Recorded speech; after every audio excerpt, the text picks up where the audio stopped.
Gabi, donc après, donc maintenant on a vu une cuve de rosé, on va regarder. Donc là, nous avons deux cuves de blanc qui sont la base de la grande réserve. Donc là, on a une cuve qui est une cuve de, c'est une cuve de Viognier. Donc on va regarder ça, on va voir donc qu'on a le même côté. Donc on a encore, c'est une cuve qui est encore en pleine fermentation. Voilà, pardon. On peut regarder qu'il y a encore de la mousse qui sort dessus. On a cette couleur blanchâtre qui provient des lits, donc comme dans le rosé, qui vont après disparaître, qui vont se clarifier au niveau de la nidification. Et on a donc aujourd'hui. On est en pleine fermentation parce qu'il y a beaucoup de mousse. Après la mousse, c'est le CO2 qui produit Voilà. ça. Une fois que le vin va commencer à passer la fermentation, cette mousse va descendre. Là, on a les arômes fermentaires quand même.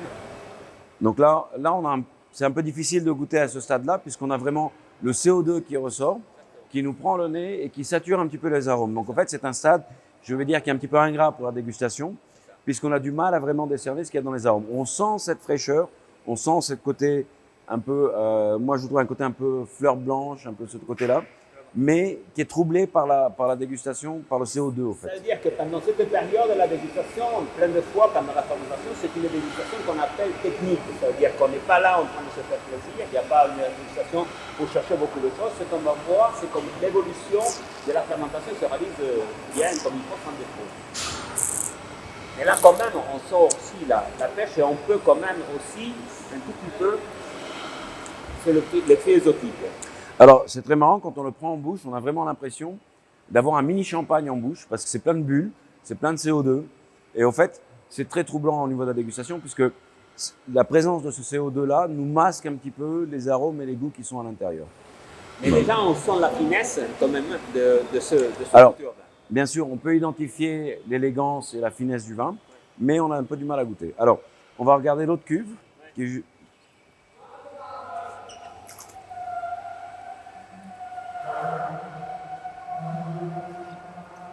alors, on est sur une cuve de chardonnay, si je ne me trompe pas. C'est une cuve de chardonnay aussi dans la grande réserve.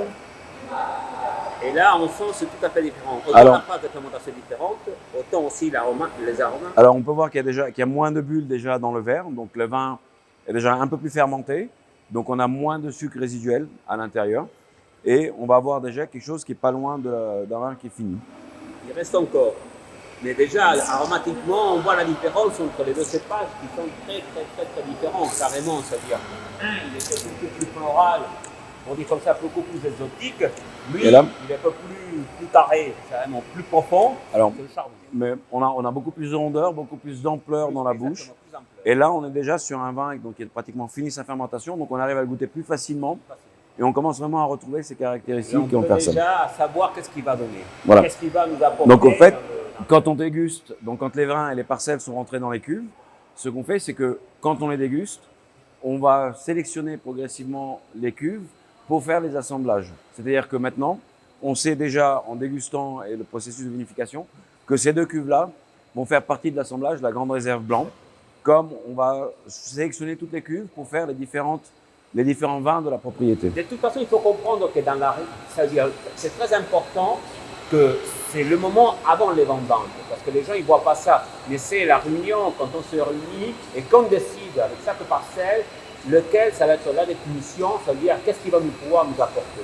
C'est-à-dire on se réunit et on va dire bon, par exemple ce chardonnay, on a goûté les raisins, on a vu son évolution dans la vigne, comme ils étaient les raisins, comme il a été la vigne, et à ce moment-là on va décider par exemple que ce chardonnay peut être rentré dans la grande réserve. Et à ce moment-là on va travailler tout pour arriver à ce but-là. Donc en fait, on revient à ce qu'on avait dit au départ. La vigne et le terroir, c'est elle qui prédétermine le résultat qu'on va avoir. C'est-à-dire que généralement, ces cuves-là, on sait au moment de vendanger, on a déjà une idée, on est déjà pratiquement sûr de savoir dans quel vin ils vont être destinés.